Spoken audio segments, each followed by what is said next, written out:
प्रियात्मन सप्रेम जय जीव आदि मुनीश्वर जोगेश्वर परम पूज्य सदगुरुदेव सिमनी जी का वचनामृत से एक बूंद।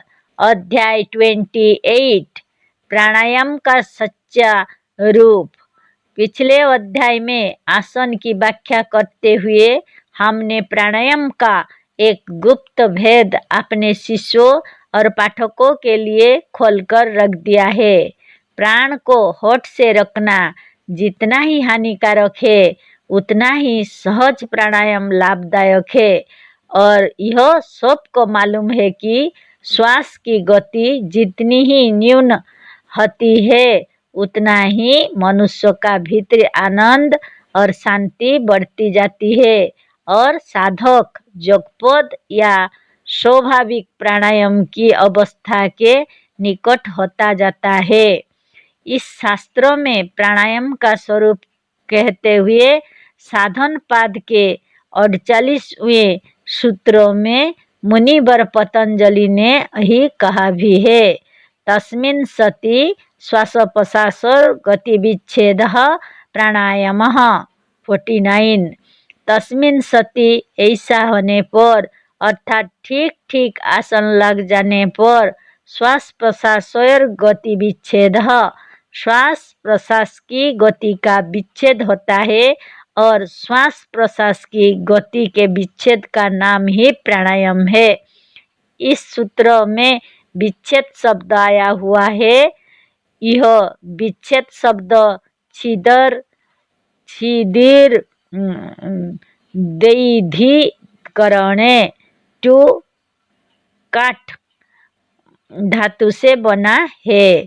विच्छेद का अर्थ है काटना। किसी वस्तु में से इतना काट लिया गया या इतना कम कर दिया गया, दोनों एक ही बात है। जिस कागज पर हम लिख रहे हैं इसमें से इतना काट लिया या कुल कागज में से इतना कम कर दिया गया, दोनों एक ही बात है। 100 रुपया वेतन में से 5 रुपया कट गया या कम कर दिया गया, दोनों एक ही बात है। ठीक इसी तरह से श्वास प्रश्वास की गति जो साधारण रीति से बैठने पर 1 मिनट के भीतर कभी 16 बार या कभी 17 बार होती है, उसमें कम कर देना अर्थात श्वास प्रश्वास की गति जहाँ तक कम हो जाए वही प्राणायाम है। और यह अवस्था आसन के ठीक हो जाने से और थोड़ी सी एक विधि और जान लेने पर आप से आप हो जाती है। यह विधि मुनि समाज के अधिकार प्राप्त योग शिक्षकों को मालूम है, उनसे सीख लेना चाहिए। जैसे बड़ी बड़ी फैक्ट्रियों में काम होता रहता है, उसी तरह से इस शरीर के भीतर भी काम होता रहता है। काम की रगड़ से गर्मी उत्पन्न होती है और गर्मी से वस्तु जलती है और जलने से कार्बन डाइऑक्साइड गैस उत्पन्न होता है जो मनुष्य के लिए विष तुल्य है। शरीर के अंग प्रत्यंग जितना ही काम करके रगड़ खाएंगे उतनी ही गर्मी उत्पन्न होगी और शरीर के भीतर जितनी ही गर्मी उत्पन्न होगी उतना ही कार्बन डाइऑक्साइड गैस उत्पन्न होगा, उतना ही श्वास प्रश्वास अधिक चलेगा। बात यह है कि कार्बन डाइऑक्साइड गैस मनुष्य के लिए विषतुल्य है, अतः शरीर की आत्म प्रकृति उसे उत्पन्न होते ही प्रश्वास द्वारा बाहर निकाल देने का यत्न करती है। अतः भीतर जितना ही कार्बन डाइऑक्साइड गैस बढ़ता जाएगा उतना ही अधिक श्वास भी बढ़ता जाएगा। एक बात और है, जितना ही शरीर के भीतर काम होगा और कार्बन डाइऑक्साइड गैस उत्पन्न होगा उतना ही शरीर को शुद्ध वायु ऑक्सीजन का भी आवश्यकता पड़ेगी।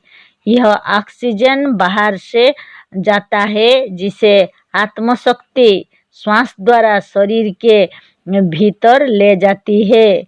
अतः कार्बन डाइऑक्साइड गैस ही श्वास प्रश्वास के वेग का कारण है और कार्बन डाइऑक्साइड गैस शरीर के भीतर उतना ही अधिक उत्पन्न होता है जितना अधिक शरीर के अंग प्रत्यंग काम करते हैं, क्योंकि जिस वेग के साथ शरीर के भीतर कार्बन डाइऑक्साइड गैस उत्पन्न होने लगता है उसी वेग के साथ आत्मा की प्रकृति उसे प्रश्वास द्वारा निकालती और श्वास द्वारा उसी वेग से कार्बन डाइऑक्साइड गैस का प्रभाव दूर करने के लिए शरीर के भीतर शुद्ध वायु भी ले जाती है। हम यहाँ कार्बन डाइऑक्साइड गैस को अशुद्ध वायु और ऑक्सीजन को शुद्ध वायु कहेंगे। अंग प्रत्यंग के काम करने से भीतर जो गैस उत्पन्न होती है वह अशुद्ध, विषाक्त और दुर्गंधयुक्त होती है। यह यदि शरीर के भीतर रह जाए तो मनुष्य एक क्षण भी जिंदा नहीं रह सकता। इसीलिए हमारी आत्मा की प्रकृति इसे प्रश्वास द्वारा बराबर बाहर फेंकती रहती है। अब आप समझ गए होंगे कि दौड़ने, कुश्ती लड़ने और अधिक वेग के साथ काम करने से श्वास क्यों अधिक चलता है और क्यों वेग का काम या शरीर की चंचलता छोड़ देने से श्वास का वेग न्यून होता जाता है। बात यह है कि शरीर के अंग प्रत्यंग काम करने के कारण जितना ही कम कार्बन डाइऑक्साइड गैस या अशुद्ध वायु शरीर के भीतर उत्पन्न करते हैं उतना ही प्रश्वास का वेग भी कम होता जाता है। इसी तरह से यदि आसन खूब स्थिर हो जाए अर्थात शरीर के भीतर और बाहर की चंचलता सर्वथा मिट जाए तो कार्बन डाइऑक्साइड गैस का उत्पन्न होना भी बंद हो जाएगा और यदि कार्बन डाइऑक्साइड गैस का उत्पन्न होना शरीर के भीतर एकदम रुक जाए तो श्वास प्रश्वास का वेग भी बंद हो जाएगा। आत्मा की प्रकृति कोई काम व्यर्थ नहीं करती। प्रश्वास का काम है भीतर के कार्बन डाइऑक्साइड गैस को बाहर फेंकना। जब कार्बन डाइऑक्साइड गैस ही नहीं है तो आत्मा की प्रकृति फेंकेंगी किसे? यही कारण है कि मनुष्य के अंग प्रत्यंग जितना ही चंचल रहते हैं, मनुष्य जितना ही अधिक परिश्रम करता या काम करता है, श्वास भी उतना ही वेग के साथ चलता है और जितना ही शरीर निश्चल होता जाता है उतना ही श्वास भी निश्चल होता जाता है। यही श्वास प्रश्वास के चलने और रुकने का रहस्य है जिसे आज हमने अपने पाठकों, शिष्यों और मनी समाज के सदस्यों के लिए खोलकर रख दिया है। इन लेखों को आप तत्व से समझे तो जोगी हो जाएंगे। भयंकर प्राणायाम।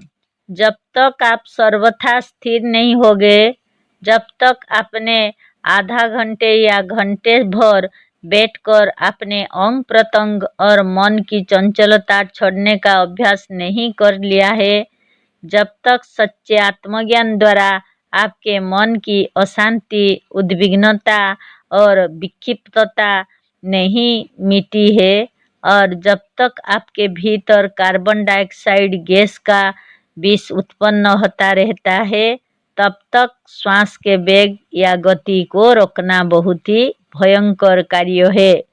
क्योंकि शरीर के जिस अशुद्ध वायु को शीघ्र से शीघ्र बाहर निकल जाना चाहिए वह भीतर ही रह जाता है।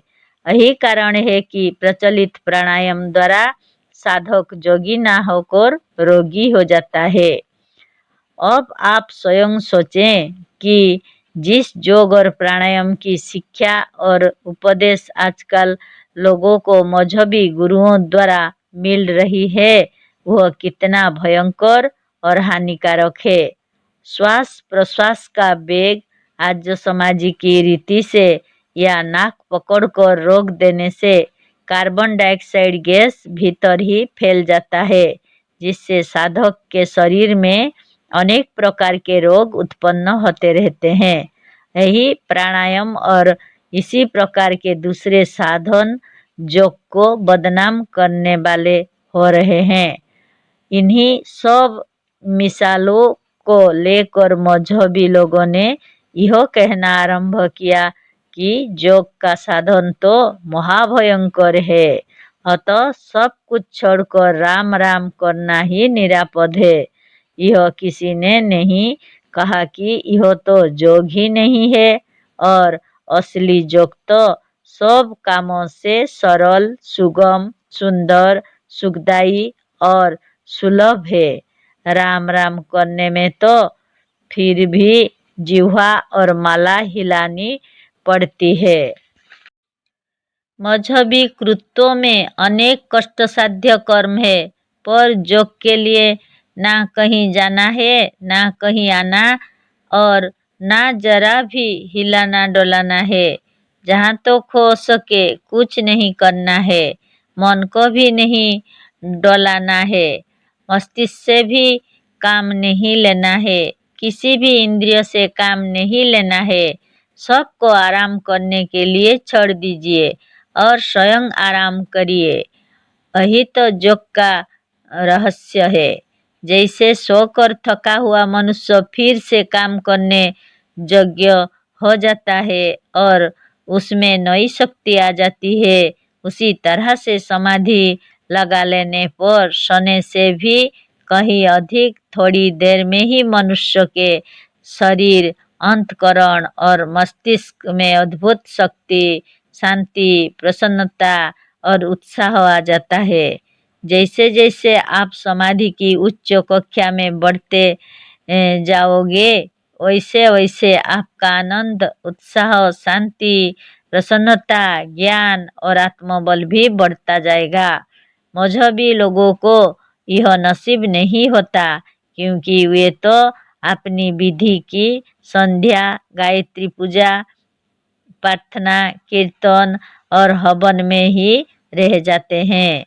मजहबी पुस्तकों, मजहबी मनुष्यों, मजहबी नेताओं और मजहबी देवी देवताओं और ईश्वरों ने संसार का बहुत बड़ा उपकार किया है।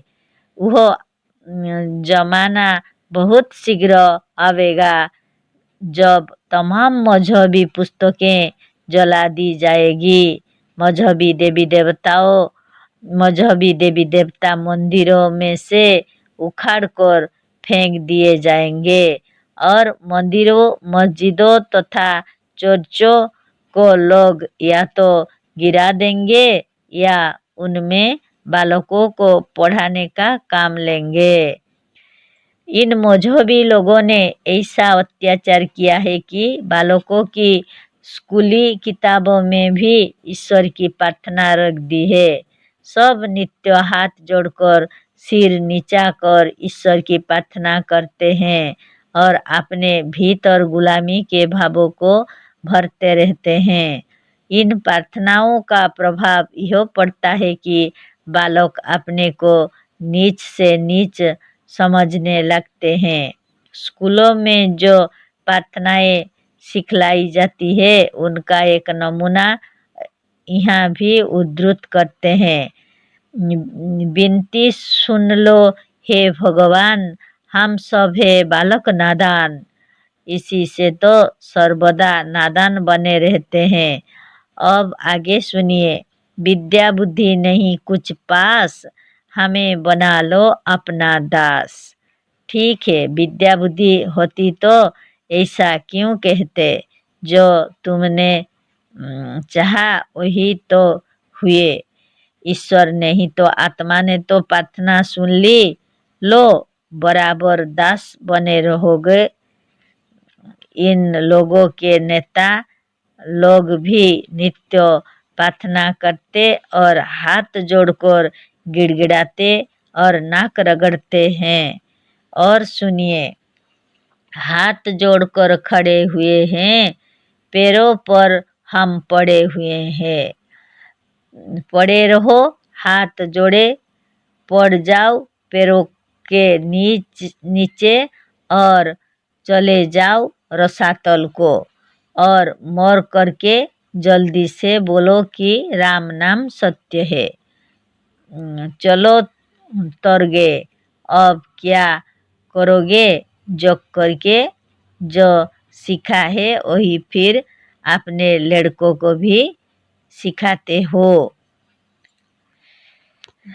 जोग करना, दास बने रहना, नीच से नीच बन जाओ, खूब दीन बन लो, सब भगवान तुम्हें अपनाएंगे, तब भगवान तुम्हें अपनाएंगे।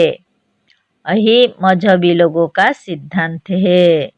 ऐसे लोग जोग सीखकर बलवान होना क्यों चाहेंगे? जोग तो उनके लिए है जो बलवान, बुद्धिमान, सुखी, मुक्त और स्वतंत्र होना चाहते हैं।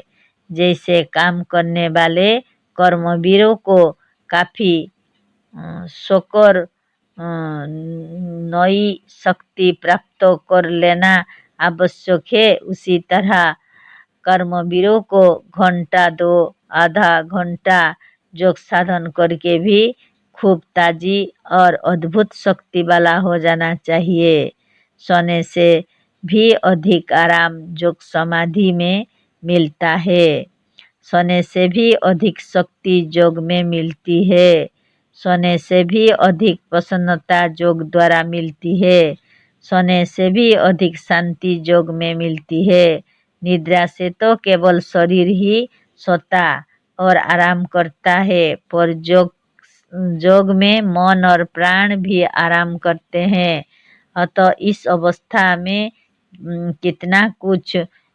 कितना सुख मिलेगा इसका अंदाज आप स्वयं करें, पर जबरदस्ती श्वास रोक देने से आराम नहीं मिलता, कष्ट होता है।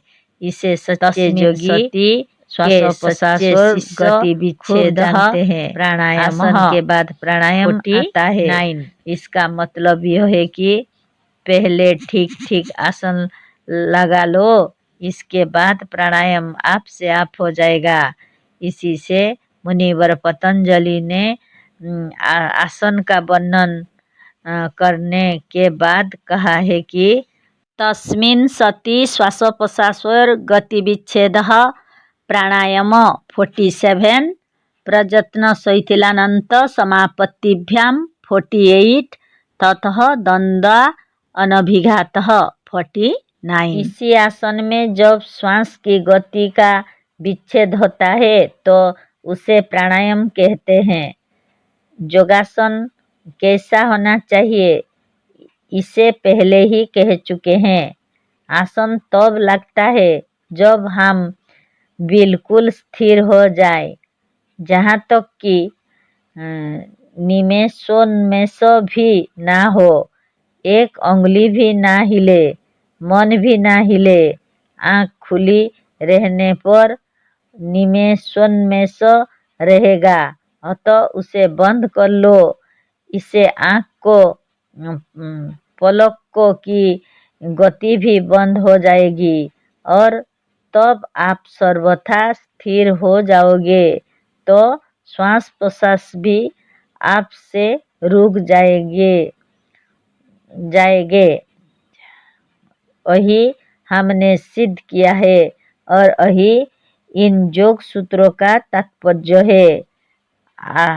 आसन ठीक ठीक कैसे लगता है इसके लिए पतंजलि ने भी एक सूत्र कहा है जो निम्नलिखित प्रकार से है।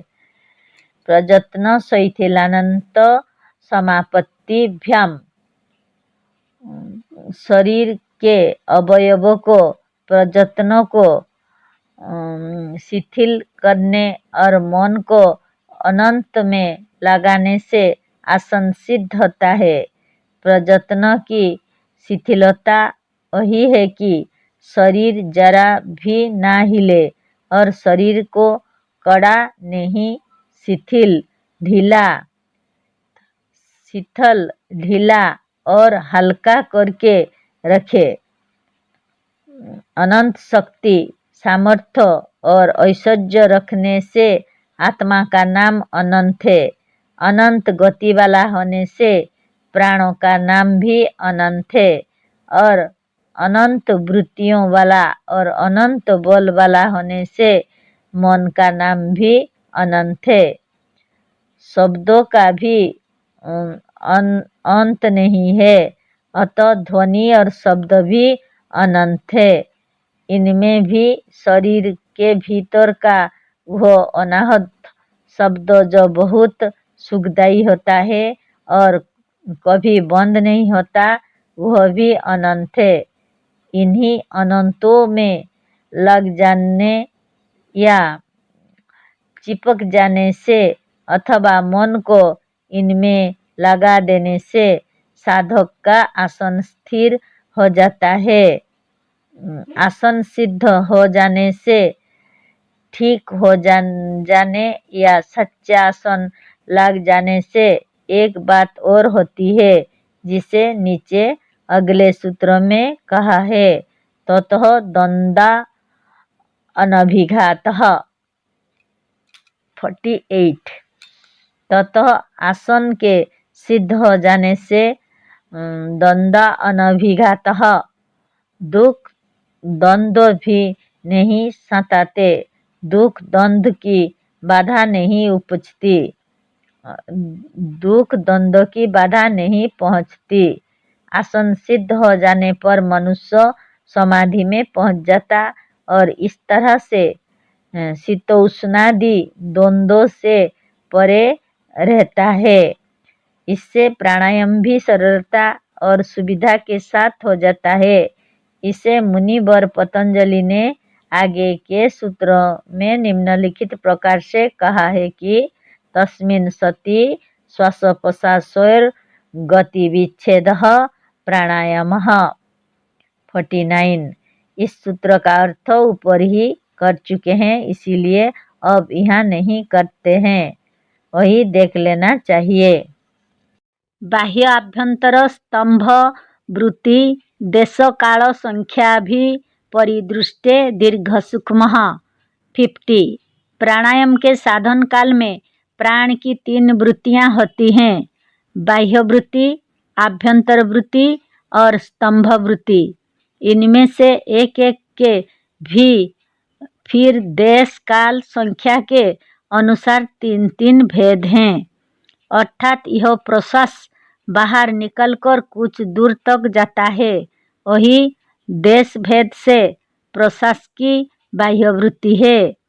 इस प्रश्वास की बाह्य वृत्ति में अर्थात प्रश्वास के बाहर जाने में कुछ देर भी लगती है, यही देरी काल भेद की प्रश्वास का बाह्य वृत्ति है।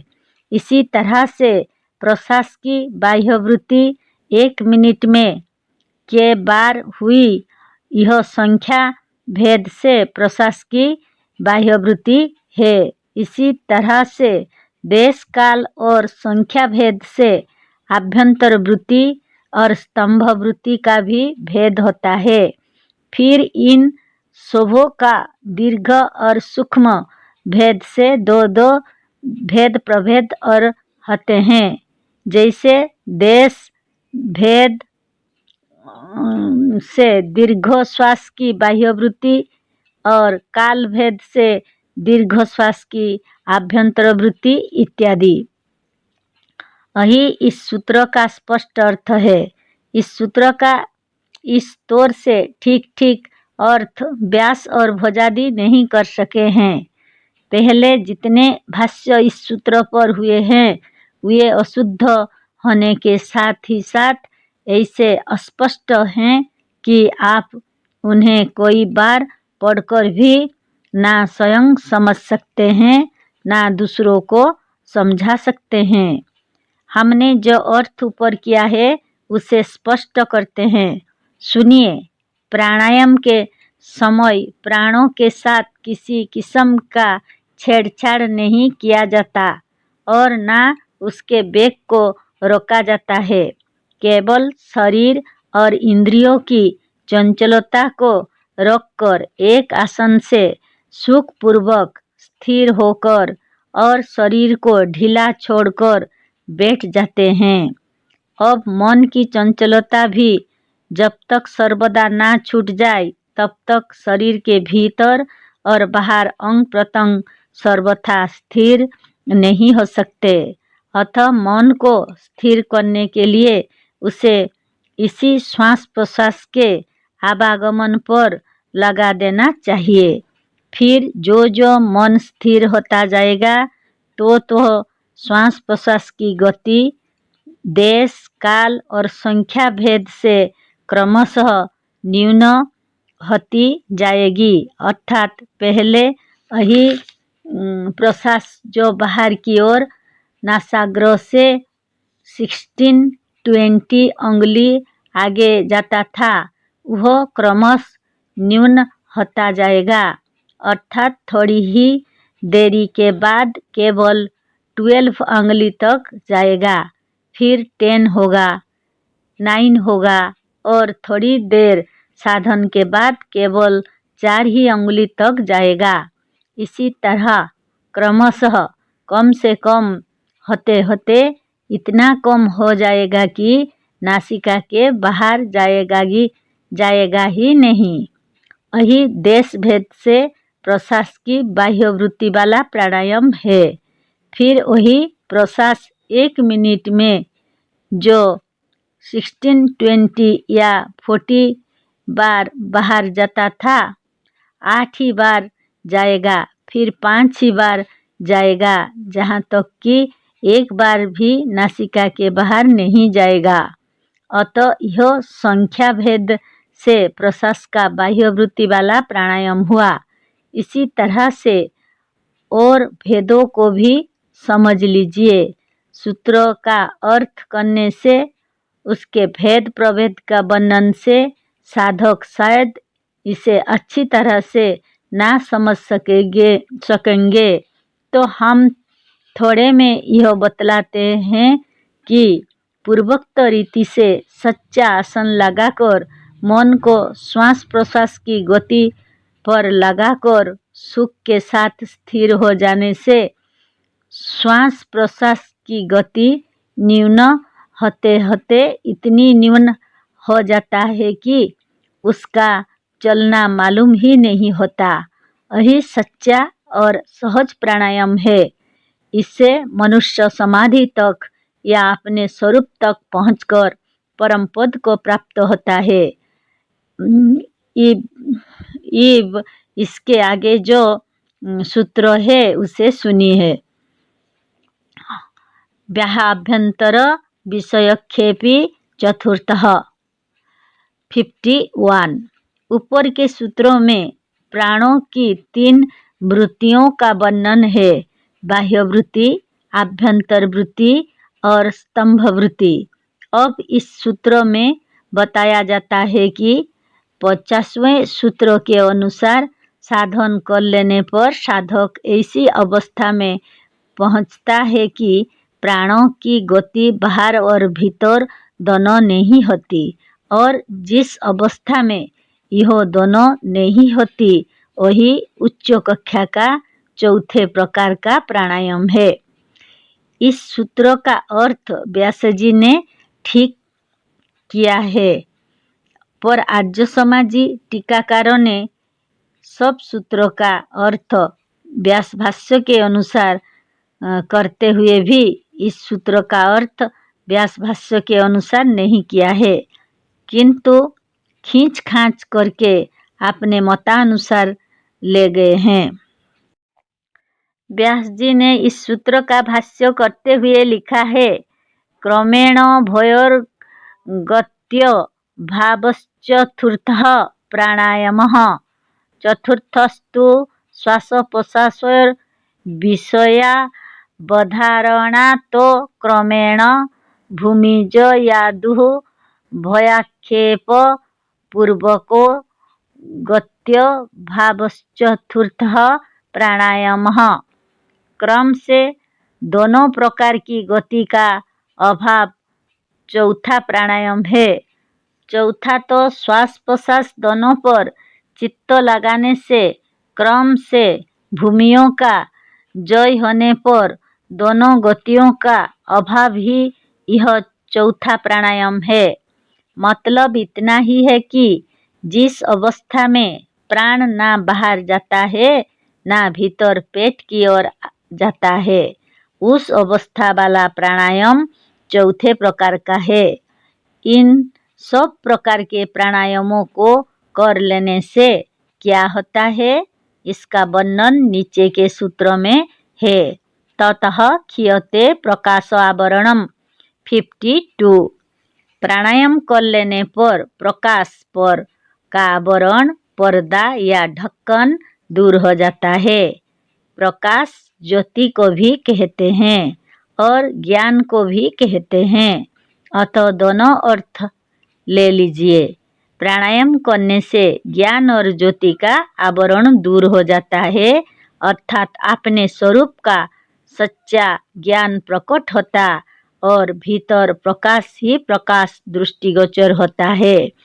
इस प्राणायाम से एक बात और होती है, धारणासु च यज्ञता मनसः। 53 योग का एक अंग जो धारणा है, मन उसके यज्ञ भी हो जाता है, अर्थात साधक में धारणा की अच्छी योग्यता आ जाती है। इसी से धारणा के पहले प्राणायाम का साधन रखा गया है। प्रत्याहार की व्याख्या।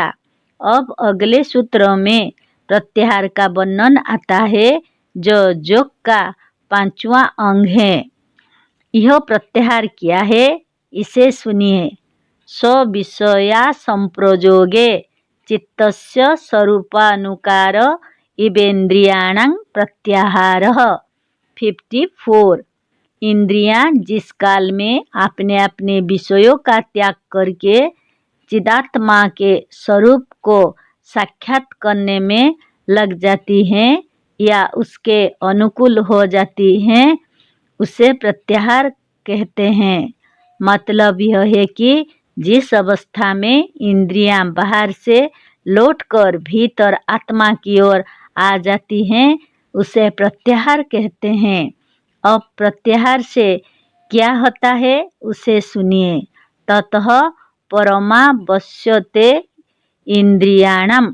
55 प्रत्याहार के सिद्ध होने पर इंद्रियों की परमावश्यता हो जाती है, अर्थात इंद्रियां साधक के वश में हो जाती हैं।